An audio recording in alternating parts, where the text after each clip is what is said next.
मैं राजीव बर्णवाल मुंबई से आया हूँ। यहाँ बर्णवाल मऊ जनपद के बर्णवाल समाज समिति के जो अध्यक्ष हैं गोपाल जी ये पकड़ के लाए हैं मुझे वहाँ से। और मैं वहाँ फिल्म निर्देशक हूँ, राइटर हूँ और पिछले साल का फिल्म फेयर अवार्ड भी जीता था मैंने बेस्ट डेब्यू डायरेक्टर का अपनी फिल्म वध के लिए।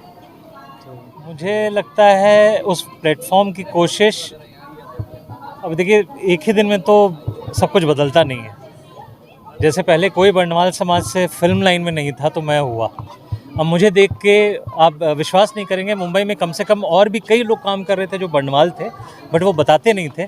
और अब वो बिल्कुल गर्व से कह रहे हैं कि हाँ मैं बर्णवाल हूँ, बताते हैं, अपना सरनेम रख रहे हैं। तो मैं जो अभी अंदर कह भी रहा था कि कोई एक बंदा ही बढ़ेगा आगे और उसको देख के फिर लोग आना शुरू करेंगे और ऐसे ही समाज फिर धीरे धीरे बढ़ता जाएगा। और मेरा रिक्वेस्ट लेकिन बर्णवाल समाज से ये रहेगा कि अपनी सोच को थोड़ा और बड़ा करें, माता पिता हों या जो भी हों, और निकलें बाहर, कोशिश करके आएँ। कोशिश करने बहुत अच्छा लगा। मैं वही कह रहा था सारे माता पिता से कि सिर्फ पढ़ाई लिखाई और उसके पीछे ही प्रेशर मत डालिएगा। बच्चों में बहुत टैलेंट है, क्योंकि होता क्या है ना कि आप गाने में रुचि रखते हैं, आप नृत्य में रुचि रखते हैं, और जब एग्ज़ाम्स आते हैं तो माँ बाप कहने लगते हैं कि चलो चलो ये बाद में कर लेना, ये तो ज़िंदगी पड़ा है। तो ज़िंदगी किसी भी चीज़ के लिए पड़ी नहीं है, आपको जो करना है एक ही ज़िंदगी है, उसमें करके जाना है। तो मुझे लगता है कि हम लोग को भी ना सोच अभी व्यवसाय से थोड़ी बड़ी करनी चाहिए, ताकि अलग अलग फील्ड में, मतलब मुझे बड़ी खुशी होगी जैसे आज यहाँ के लोगों को खुशी हो रही है कि यार एक बर्णवाल है जिसने फिल्म बनाई है, जिसने अवार्ड लिया। मुझे बड़ी खुशी होगी कि बर्णवाल अलग अलग समाज के अलग अलग क्षेत्रों में पहुँचे। और फिल्म आई थी मेरी वध, संजय मिश्रा और नीना गुप्ता के साथ पिछले साल, और पिछले साल का जो फिल्म फेयर का अवार्ड हुआ था उसमें मुझे बेस्ट डेब्यू डायरेक्टर का अवार्ड मिला। और इफ़ी जो है, जो सरकार कराती है गोवा में, उसमें भी उस फिल्म को एक विशिष्ट प्रदर्शन किया गया उस फिल्म का। मुझे तो मतलब सपने जैसा था। आप कौन सी फिल्म लेके आने वाले हैं? अभी बहुत सारी स्क्रिप्ट पे काम चल रही है और इस साल अक्टूबर में शूट करेंगे हम कुछ फिल्म। अगली बार आएगी तो आप लोग देखेंगे ज़रूर प्रेस में। कार्यक्रम बहुत अच्छा था, मतलब मुझे आते के साथ मैं कह रहा था ऐसा लग रहा था जैसे मैं परिवार के बीच वापस आया हूँ। मुंबई में ज़िंदगी बहुत अलग तरीके से होती है और इसी बहाने निकलने का मौका मिला। बनारस में 20 साल के बाद आया हूँ। मैंने पहली अपने करियर की शूटिंग बनारस में की थी 2003 में, और अब मैं वापस 2024 में ऑलमोस्ट 20-21 साल के बाद आया हूँ। बहुत 17 साल का स्ट्रगल रहा, लेकिन हर स्ट्रगल में एक अच्छी बात थी कि जब भी पीछे मुड़ के देखता था तो परिवार साथ था, माँ बाप का साथ था, भाई बहन का साथ था। और मुझे लगता है, इसलिए मैं कह रहा हूँ हमेशा बर्णवाल समाज को, कि परिवार जब साथ देगा ना तो बर्णवाल समाज के बच्चे भी पता नहीं कहाँ पहुँचेंगे, आप सोच भी नहीं सकते। तो और मुझे लगता है वही उद्देश्य भी है इस तरह की। मुझे लगता है मैं बहुत एक्चुअली आके यहाँ पे कहते हैं ना इम्प्रेस हुआ हूँ गोपाल जी और उनके साथियों का काम देख के, कि सबको एक साथ जुटाना, एक जगह पे लाना और एक फेस्टिवल की तरह।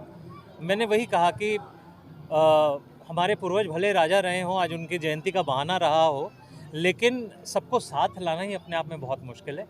और एक और चीज़ मैं कहना चाहूँगा, जो मैंने भी बचपन से बड़े होते होते बर्णवाल समाज में देखा, कि हम लोगों में एकजुटता है, लेकिन एक दूसरे की तरक्की से कहीं ना एक वो भी है, ईर्ष्या भी है, मुझे लगता है ना। और ये आप देखिएगा गुजराती समाज में, ये आप देखिएगा पंजाबी समाज में, ये नहीं है।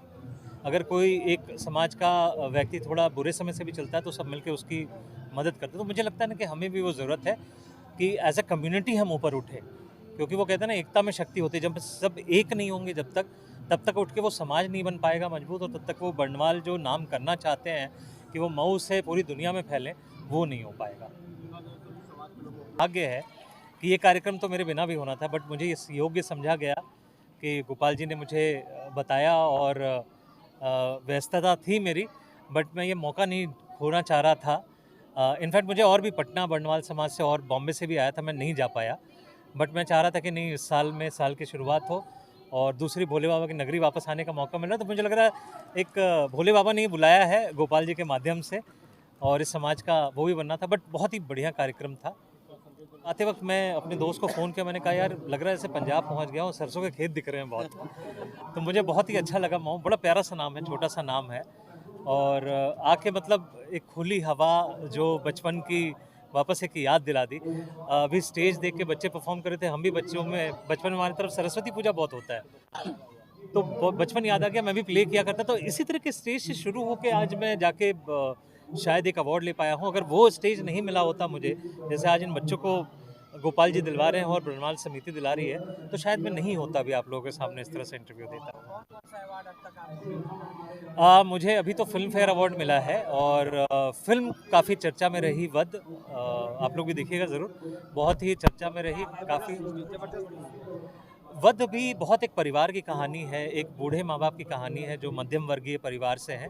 एक रिटायर्ड टीचर बने हैं संजय मिश्रा, जो बहुत कठिनाई से पैसे जमा करके, कुछ बैंक से अपनी एफडी तुड़वा के और कुछ जो सूद पे पैसा लेके अपने बेटे को अमेरिका भेजते हैं पढ़ने के लिए, और यहाँ कर्जे में डूबे हैं। और बेटा जाने के बाद अब वापस नहीं आया है, 6 साल हो गए, ना वो पैसा भेजता है।